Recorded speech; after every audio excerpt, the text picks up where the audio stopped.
Proclamación del Santo Evangelio de Jesucristo según San Marcos. En aquel tiempo, después de atravesar el lago de Genezaret, Jesús y sus discípulos llegaron a la otra orilla, a la región de los Garasenos. Apenas desembarcó Jesús, vino corriendo desde el cementerio un hombre poseído por un espíritu inmundo que vivía en los sepulcros. Ya ni con cadenas podían sujetarlo. A veces habían intentado sujetarlo con argollas y cadenas, pero él rompía las cadenas y destrozaba las argollas. Nadie tenía fuerzas para dominarlo. Se pasaba días y noches en los sepulcros o en el monte, gritando y golpeándose con piedras. Cuando aquel hombre vio de lejos a Jesús, se echó a correr, vino a postrarse ante él y gritó a voz en cuello: ¿Qué quieres tú conmigo, Jesús, Hijo de Dios Altísimo? Te ruego por Dios que no me atormentes. Dijo esto porque Jesús le había mandado al espíritu inmundo que saliera de aquel hombre. Entonces le preguntó Jesús: ¿Cómo te llamas? Le respondió: me llamo Legión, porque somos muchos. Y le rogaba con insistencia que no los expulsara de aquella comarca. Había allí una gran piara de cerdos que andaban comiendo en la falda del monte. Los espíritus le rogaban a Jesús: déjanos salir de aquí para meternos en esos cerdos. Y él se lo permitió. Los espíritus inmundos salieron del hombre y se metieron en los cerdos.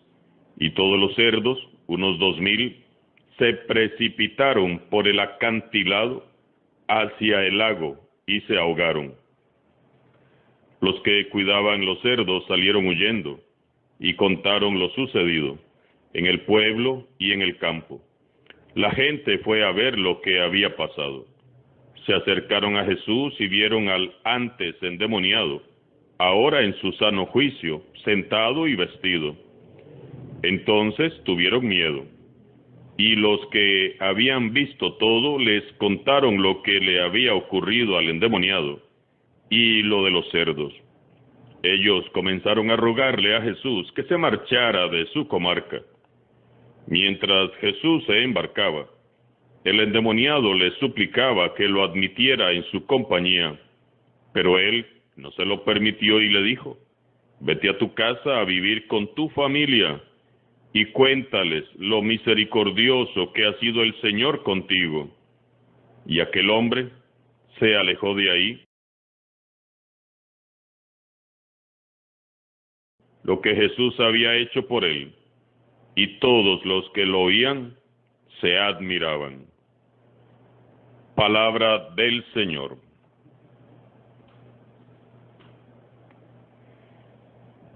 Como escuchamos en el Evangelio de hoy, Jesús no solo predicaba, él hacía signos y milagros que evidenciaban que había llegado el reino de Dios. Jesús, lleno del Espíritu de Dios, que es la fuerza de Dios, se acercaba también a los poseídos y los liberaba de los espíritus malignos que los atormentaban. Nadie lo puede poner en duda. Jesús fue un exorcista de prestigio extraordinario. Su poderosa actuación frente a los demonios provoca un gran impacto entre las personas. Todos quedaban realmente impresionados ante su poder y autoridad, y se preguntaban dónde estaba el secreto de esa fuerza tan poderosa que ponía en fuga a los espíritus malignos. Por su parte, algunas autoridades religiosas veían en él y en todo esto un peligro latente. Por eso, llenos de miedo, calumnian, criticaban y trataban de desprestigiar el ministerio de Jesús y lo acusaban de estar poseído por un espíritu maligno y de actuar como agente de Belcebú. Otros veían en estas liberaciones una amenaza para el orden social, como le sucedió a los habitantes garasenos. ¿Quiénes eran estos pobres atormentados, a los que los evangelistas llaman endemoniados? ¿Cómo los liberaba Jesús? Meditando a la luz del Espíritu Santo el pasaje de hoy, podemos respondernos sin temor a equivocarnos estas preguntas. Recordemos que Jesús, según el evangelista San Marcos, atravesó el lago para llegar a la otra orilla, a la otra región, al lugar de los no judíos, la región de los paganos, los gerasenos. Gerasa era una de las ciudades que formaban la Decápolis, y aunque había allí algunos judíos, era considerado como una tierra de paganos. A su paso por ese lugar, Jesús se encuentra con un endemoniado que sale corriendo desde el cementerio. Los endemoniados pasaban sus días como muertos en vida. Por eso se retiraban a los cementerios o a las cuevas entre las montañas. Ellos vivían, si es que a eso se le puede llamar vida, entre los sepulcros viejos y aislados. La sociedad encontraba que la forma más fácil de deshacerse de ellos era encerrarlos en su enfermedad, solitos y aislados. Los poseídos, a los que se acerca Jesús, no eran simplemente enfermos psíquicos o mentales, como muchos insisten en interpretar. Hay quienes dicen que no eran endemoniados, sino que era gente que padecía de epilepsia o esquizofrenia u otras patologías mentales. Probablemente Jesús sanó enfermos mentales, claro que sí, no lo podemos poner en duda, pero tampoco podemos negar que efectivamente Jesús liberó hombres y mujeres que habían sido poseídos por fuerzas satánicas y que vivían un drama realmente muy triste.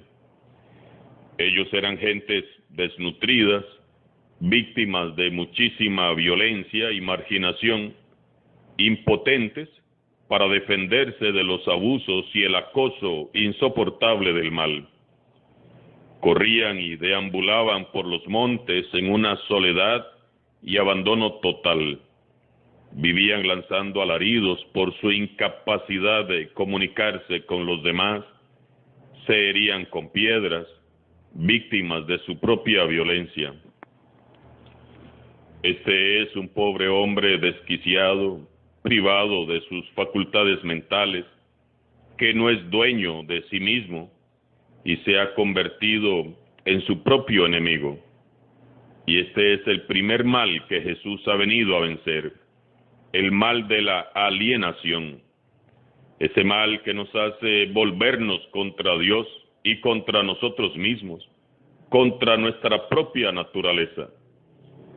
Jesús, por su parte, como escuchamos, para liberarlo, no recurrió nunca al uso de amuletos ni talismanes, no invocó a ninguna fuerza oculta, ni pronunció nombres mágicos o conjuros ni oraciones, ni siquiera invocó a su Padre Celestial. ¿Por qué? Porque la fuerza, el poder y la autoridad de su Padre Celestial y el Espíritu Santo está en sí mismo, en su palabra. En distintos pasajes del Evangelio, leemos cómo Él se enfrentaba a los demonios con la fuerza de su palabra. Sal de él, cállate, no vuelvas a entrar en él, vete. Jesús no solo vino a sanarnos, también vino a liberarnos de toda opresión del mal. Él nos anuncia a todos algo sin precedentes. Dios está aquí, con nosotros, y pelea contra el mal y a nuestro favor. lo anuncia y lo confirma su actividad liberadora y sanadora. Él tiene poder para vencer al mal. Quien se encuentra con Jesús no solo se ve sanado de sus dolencias, sino que también se ve liberado de todo espíritu maligno que lo atormenta. Jesús nos ayuda a encontrarnos con nosotros mismos y nos ayuda a reconquistar nuestra verdadera identidad.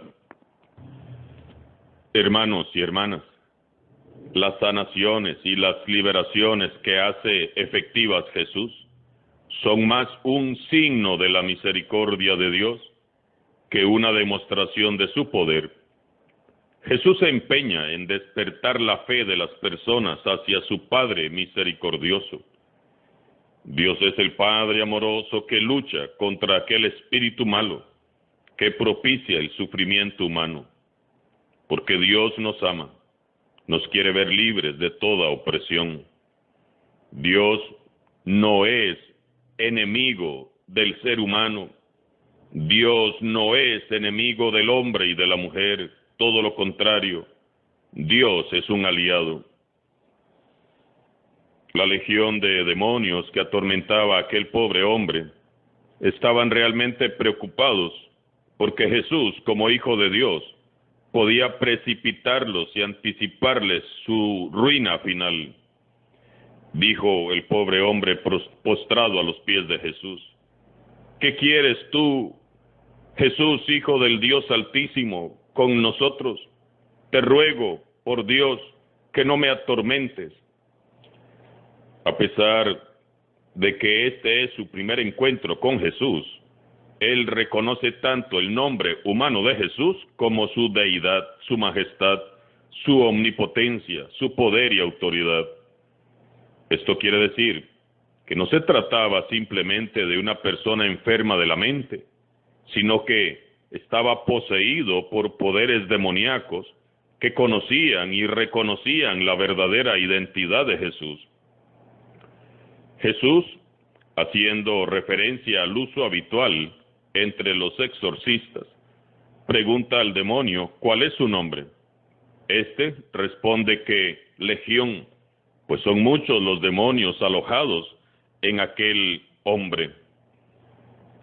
Todos necesitamos ser liberados de la legión, de las malas tendencias y falsas ideologías que experimentamos hoy en día.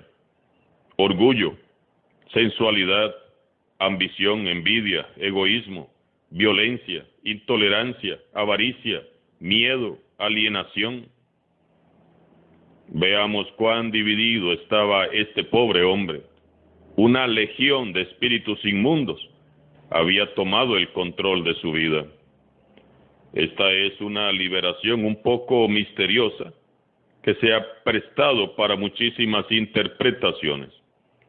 Había allí una gran piara de cerdos que andaban comiendo en las faldas del monte.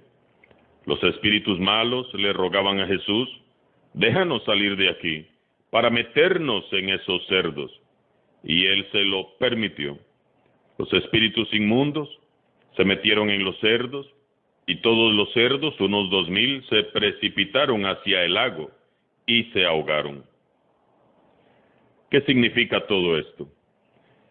En el libro del Apocalipsis 19:20 y 20, versículo 2, se anuncia que al final de los tiempos, Satanás con todos sus demonios y sus secuaces serán derrotados y arrojados al fondo del mar, fondo del mal, tal como le ocurrió a los cerdos de la escena de hoy. En este pasaje narrado por San Marcos, sucede algo parecido. Una piara de 2000 cerdos, número redondo y abultado, acaba sepultada en el mar de Galilea, para regocijo de todo buen judío, enemigo de cuantas granjas de animales que ellos consideraban impuros hubiera en el entorno. La legión acaba como terminaron los egipcios que perseguían al pueblo de Israel, sepultados en el mar. Jesús ha restablecido el orden. cada uno en su lugar. El que estaba endemoniado, ahora sano y libre, volverá sano y libre a su casa, con su familia, mientras que los espíritus inmundos que lo atormentaban irán al fondo del mar, donde permanecerán inactivos. Este signo de liberación, sin embargo, no produce mucho gozo entre los habitantes de Gerasa, que le impiden a Jesús que siga en su comunidad y le piden que por favor se marche. Es que Jesús alteró el orden social de la ciudad y además la liberación del hombre implicó grandes pérdidas. Perdieron 2000 cerdos. El libertador del mundo es nuevamente rechazado por los hombres. Aquella liberación no causó alegría. Para la gente de aquel pueblo eran más importantes los cerdos que Jesús, su mensaje de vida eterna, su liberación y sanación. Los cerdos eran más valiosos que la dignidad de un ser humano. Pobres gentes, absurdamente creyeron que ganaban protegiendo sus intereses, pero en realidad salieron perdiendo, porque dejaron ir al tesoro, la perla preciosa que es Jesús. Qué tristeza más grande debió sentir Jesús. Él iba con toda la ilusión de anunciar allí a todos el reino de Dios, y se retira nuevamente rechazado. Sería muy importante examinar hoy en qué zonas de nuestra vida no queremos que entre Jesús, porque preferimos consentir los cerdos de nuestro pecado por conveniencia, por comodidad, por costumbre, por miedo, por moda, por lo que sea. Hoy contemplamos un triste contraste, porque por un lado admiramos el poder, majestad y autoridad de Jesús, a quien se le someten los demonios, y a la vez lamentamos la dureza y mezquindad del corazón humano al rechazar al portador de la buena nueva. Nos libre Dios de rechazar la liberación y sanación que Jesús nos ofrece. Nadie más que Él nos puede poner en libertad. Nadie más que Él nos puede liberar. El hombre liberado, sintiendo gran agradecimiento hacia Jesús, su sanador y libertador, rogaba al Señor que le permitiera seguirle y permanecer junto a Él. Pero el Señor le dio la orden de que se marchara diciéndole: vete a tu casa a vivir con tu familia y cuéntales lo misericordioso que ha sido el Señor contigo. ¿Y qué hizo aquel hombre? Dice San Marcos que aquel hombre se alejó de ahí y se puso a proclamar por la región de Decápolis lo que Jesús había hecho por él, y todos los que le oían se admiraban. Qué hermoso testimonio. Solo Jesús tiene el poder para sacar de un sepulcro a un endemoniado y convertirlo en un discípulo misionero, un testigo de la misericordia de Dios. Vayamos a las periferias a buscar a estos pobres hombres y mujeres que viven atormentados por sus pecados, por su pasado, y hablemos con ellos de Jesús. Ellos son los marginados, los olvidados de nuestro tiempo. Pero primero, sometamos ya nuestros corazones a Jesús, el Rey de Reyes y Señor de Señores, y pidámosle que expulse con su poder de nuestras vidas todo lo que no es de Dios. Solo libres y sanos podremos construir el reino de Dios y vivir una verdadera conversión. Y solo libres y sanos podremos ser testigos de su misericordia. Alabado sea Jesucristo, sea por siempre bendito y